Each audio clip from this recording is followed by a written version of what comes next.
You don't just get to go into any random federal district court and say the government owes me money, because that's sovereign immunity. The government has to give you permission to sue it. When it comes to you, the government owe me money for a breach of contract claim, you go to the Court of Federal Claims. That's the only court you get to go to. This district judge who's been in the job like a month screwed up a really, really basic jurisdictional question. This is so egregious that it should have just been put a stop to immediately.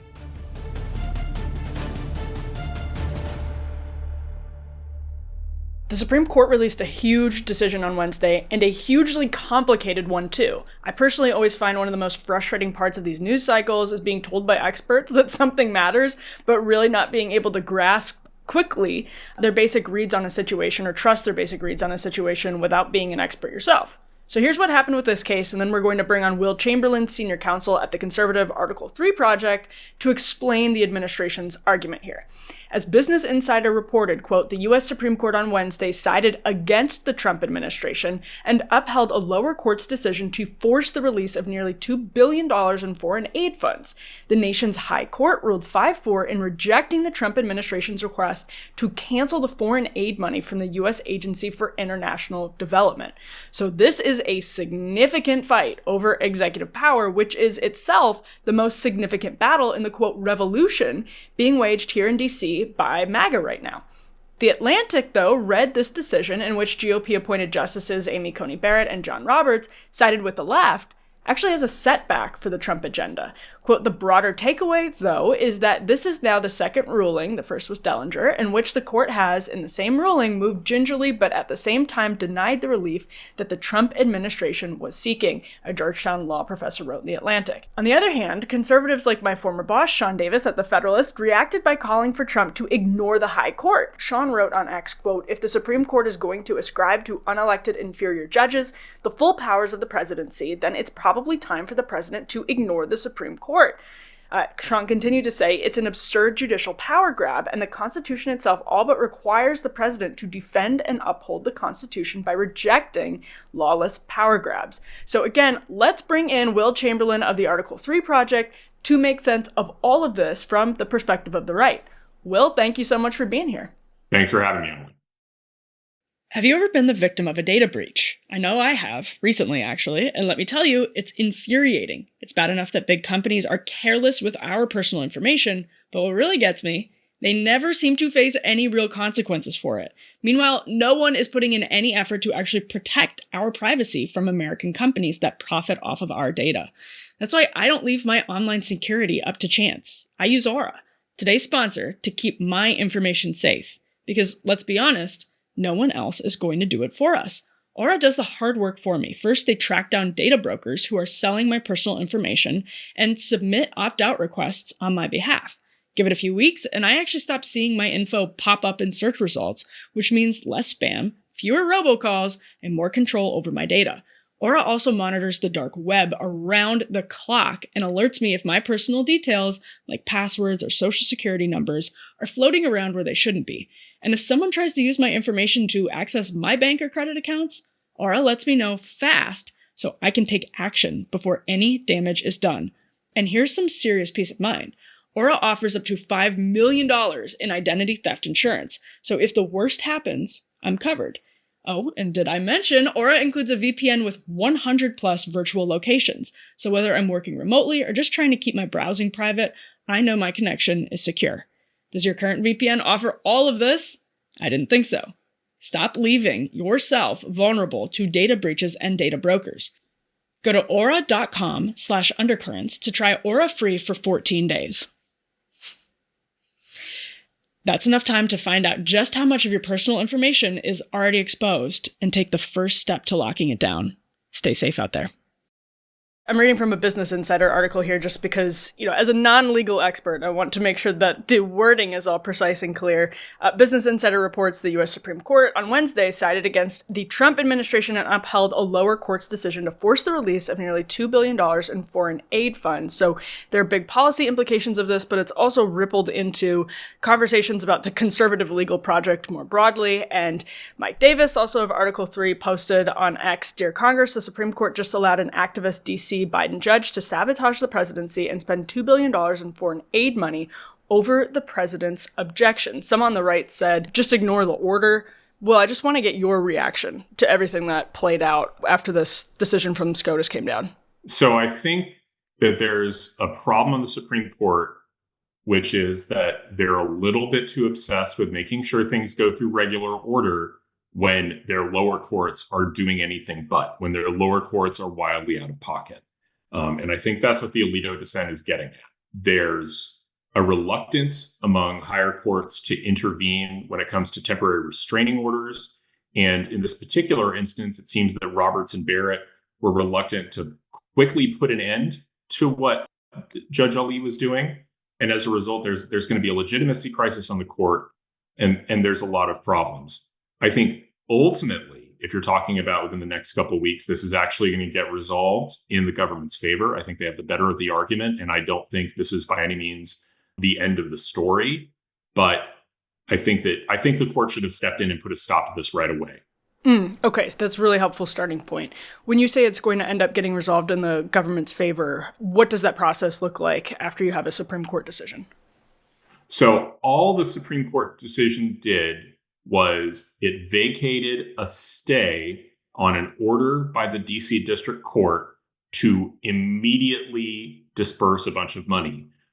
But, and this is the key but, that ruling, what Justice Roberts said in the opinion was, you need to both specify which payments need to be made, and you need to account for the logistics of making those payments. So I think, I think the court should have simply outright struck down what the district court was doing, I think there's still going to be some constraint on what the district court does, because originally, a few days ago, he issued an order that says in 36 hours, all $2 billion needs to go out the door. Roberts put a stay on that order. Now he's vacated that stay, but he said, well, that deadline already expired, one. And two, there's not a lot of specificity here. So the district court, if you're going to try and force the government to comply here, you need to state what payments need to be made, and you need to give them time. And the problem for the plaintiffs, the plaintiffs in this case, they don't have a lot of time because this is a temporary restraining order and there's going to be a preliminary injunction hearing. I think there was a preliminary injunction hearing today, and that the temporary restraining order expires March 10th. So when that preliminary injunction gets resolved one way or the other, that's an appealable order. That can go straight up the chain. And then I think Roberts and Barrett are going to come down the exact same way that the four dissenting justices came down. So that's why I'm optimistic. I think things are going to work out okay. That said, I agree with Mike that this should have been struck down from the get-go. The district judge in this instance is so wildly out over his skis. Mm-hmm. He doesn't have jurisdiction. The reason to understand that is you don't just get to go into any random federal district court and say the government owes me money, because that's sovereign immunity. The government has to give you permission to sue it. And when it comes to the government owe me money for a breach of contract claim, you go to the Court of Federal Claims. That's the only court you get to go to. So this district judge who's been in the job like a month screwed up a really, really basic jurisdictional question. And so this is so egregious that it should have just been put a stop to immediately. And what does it tell us then maybe about the left? Obviously, both of us are coming from the right on this, but what does it tell us about the ideology of the left? And maybe even just like the center left, that people are kind of cheering the district court judge or the district court decision in this case and treating Amy Coney Barrett as a bulwark. That's actually the word Politico Playbook used this morning. Yeah, I think they're going to turn around and be disappointed in 2 weeks on this specific case. Now, I'm still not happy, again, with Barrett and Roberts. I think they should have stepped in now. I think they are underestimating the extent to which their failure to act and stop the misbehavior of these district court judges is causing a serious crisis of legitimacy in the judicial system as a whole. Because it's so obvious that these district court judges are meddling with core Article 2 powers that it just needs to stop, and they need to put a stop to it. And they just have been reluctant to do anything. They're waiting for the vehicle to show up at their door in the perfect manner. Not appropriate. Now, are the substantive consequences going to be terrible? No, I don't think so. But I mean, it's just all these district courts are just acting wildly out of pocket, and they should put a stop to it sooner rather than later. Now, if we, I guess, step back a little bit, a lot of what's happening in the courts is the testing. And in some cases, you will know this better than I do, sort of intentionally designed to be tested. But the testing of the Russ vote, Mike Davis, probably you as well, Will, philosophy about executive branch power and executive branch oversight of these federal agencies. And the USAID foreign funding in question here is a part of that. The way that this aid was canceled is a part of that. Could you maybe just walk us through a little bit of the argument for what the Trump administration did here and why it should be constitutional? Well, with the USAID case, they're looking and saying, look, Congress allocated USA a pot of money and didn't tell it how to spend it exactly. So we in the executive branch can simply stop spending that money because it's not the product of a specific congressional allocation. I don't think they're contesting the idea that if Congress says, spend this money on this thing, that the executive branch can just withhold it indefinitely. I don't think they're making that argument. But I think they are making that argument that if there isn't a specific congressional authorization, that there isn't, specific line item that says this money needs to go to this specific program, then the executive has discretion to stop it. And I think that's true. And I think that fits into a general theory of executive power, which says that if Congress delegates a discretion to the executive can use that discretion and elect not even to spend the money in the first instance. They're not obligated to spend money that Congress has given them discretion on how to spend.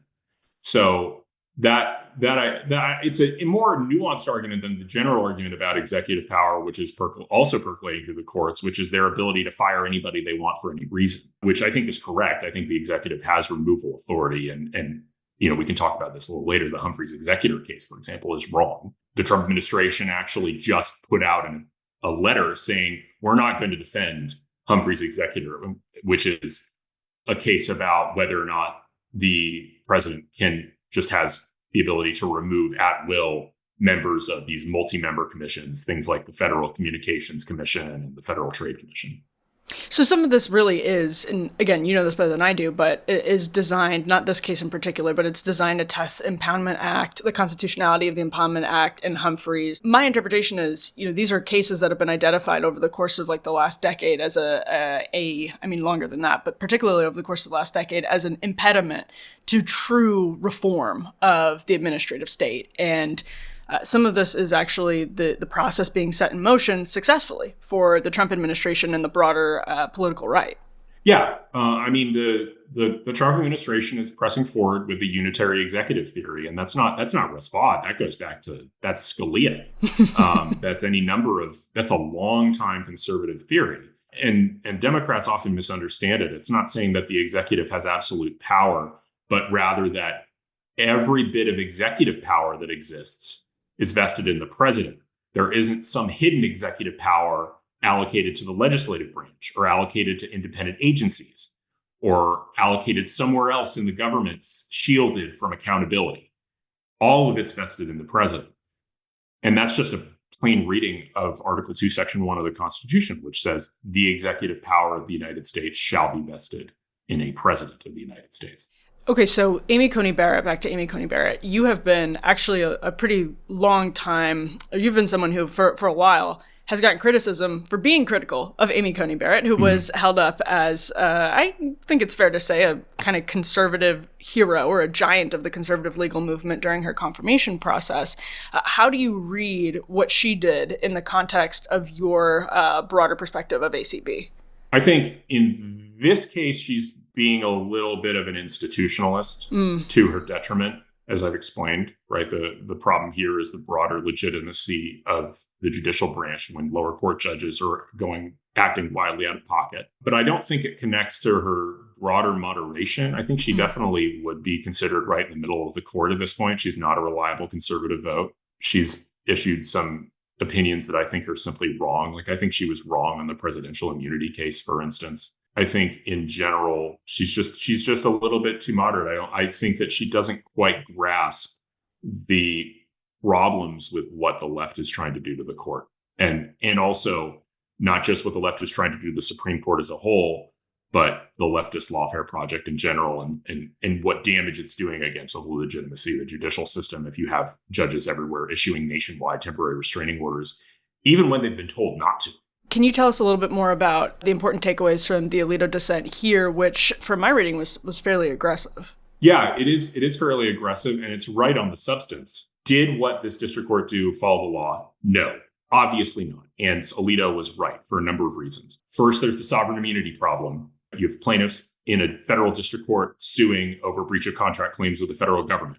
There's sovereign immunity for that. The Congress has said those claims only can be heard in the Court of Federal Claims. This district court judge has no jurisdiction. He should have dismissed this right away. Second, the injunction crafted by the district court is overbroad. He said you need to release the spigot on all $2 billion of funds that are being withheld here, not all the plaintiffs who are the recipients of all $2 billion of those funds. So he has issued an overbroad injunction. The Supreme Court has recently, even like just a year ago, told these district courts, you shouldn't be fashioning injunctions that affect more than the parties in front of you, right? That implicate more than the parties in front of you. Sometimes that's inevitable because, the party is a state, for example, that's going to have a really broad effect. But in this case, it's just plaintiffs coming to the court and saying, we had contracts with the federal government. The federal government's not paying us. Please fix that. And instead of just making sure that these particular plaintiffs are getting their money, the district court judge decided to say all the people who were supposed to receive this money should get paid. This isn't a class action lawsuit. Those other people aren't plaintiffs. So that's just two really obvious, massive errors. And so Alito's right to point it out and be like, the court doesn't have jurisdiction and has violated very, very basic tenets of our law about proper use of injunctions. You'll be somewhat amused you've probably seen this, the Atlantic headline, the Supreme Court foreign aid ruling is a bad sign for Trump. Their subheading is, yes, the court could do even more to push back, but it isn't giving him wins that he needs. So they're arguing actually totally from the opposite perspective of Alito, no surprise there, but saying the court could have done more. And the fact that it even did what it did is a sign that the Trumpian unitary executive project is off to a bad start. What's your take on that, Will? I don't think that's right. Mm-hmm. I don't think the Supreme Court has really weighed in on the unitary executive issues. Like they haven't even really weighed in on the Hampton-Dellinger case yet. And they didn't need to because the DC Circuit put a stop to that. And then, so this case isn't really so much a unitary executive theory. This is more about this impoundment theory and the ability, how much executive discretion there is with dispersing funds. Is it a bad sign for that project? I don't think it's a bad sign yet because I don't think there's been a real ruling yet. I think the Atlantic's a little too optimistic in the same way that I think probably conservatives are being a little too pessimistic. I think they're reading too much into these rulings that are in this very strange procedural posture where you have a lawless temporary restraining order, but temporary restraining orders are normally not appealable because they're temporary, right? They're only in place for less than a month. The judge is supposed to put in place have a preliminary injunction hearing quickly.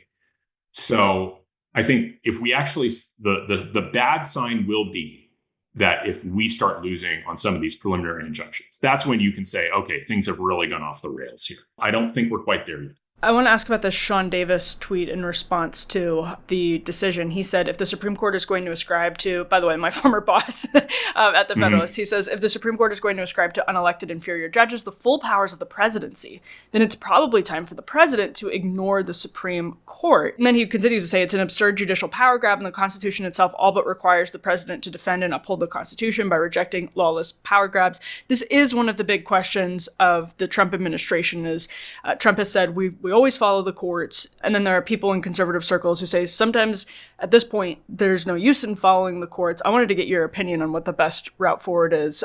Will, maybe not just on this particular case. Of course, you can weigh in on that too, because you've said that the conservatives have reason for optimistic as to how this eventually turns out. But how do you read calls like that from people on the right? I mean, I don't know. I see both sides. I don't have a strong view on it. Josh Hammer, I think, is the biggest exponent, and he's a colleague of mine at Article 3 Project. I see his argument, right? Like, the judicial review isn't a universal feature of Anglo-Saxon common law of other judicial systems. We take it for granted that our courts can review the legality of laws and constitutionality of laws passed by government and do a lot of things to interrupt what the government is doing. That's not always true in other systems where they're sort of limited to interpreting the laws passed by Congress. They're not allowed to review them for whether or not they're lawful and they're constitutional. But I don't know. I also see the downside of this which is we're not going to hold the presidency forever. And if I think the Biden administration didn't actually outright defy Supreme Court rulings. And I think if we did it, they certainly do. And I don't know. I'm also one of these people who says the Democrats do unprecedented things all the time. So Republicans shouldn't worry about the precedent, they said. So I don't know. I see both sides. I don't have a strong view on this question, honestly. Is the student loans example one from the Biden administration? It was, correct me, I don't remember exactly how that played out. The student loans is interesting because what they did with the student loans is they lost in court, and then they tweaked their action in a way that shouldn't have mattered. And they should have known didn't matter. But when the court struck that down too, they stopped. So it's sort of like they kind of tiptoed into the world of outright defiance of the Supreme Court and then withdrew. That would be the way I'd put what the Biden administration did. Okay. Well, Will, this has been enormously helpful because these decisions are so complicated, especially given the ideological battleground that the Supreme Court is right now. So thank you for helping us break this down. Yeah, thanks for having me. I had to read about it all morning so I got a better handle on it. We appreciate you doing that. I know our viewers will really appreciate that. So thank you, Will. All right, thanks. Well, thank you so much for tuning into this edition of Undercurrents. Will is, of course, on the right, and I'm sympathetic to a lot of his arguments. It's very interesting to see this play out. This is, again, we said this in the intro, but the Trump revolution really does hinge on this question of executive power. And a lot of this was very much planned to go to the Supreme Court and end up getting decisions that will shift the way Washington and the legal community thinks about executive power and the separation of powers. But watching this play out, I mean, this is some incredibly consequential stuff that is going to have huge effects on the country for years to come, actually for both Republicans and Democrats. So we appreciate Will being here. We appreciate you tuning in. Remember, subscribe on YouTube, wherever you're downloading your podcasts, and of course at undercurrents.tv, where you can get full premium episodes of the show, an email address to communicate with us, and a weekly newsletter. We'll see you back here with more Undercurrents soon.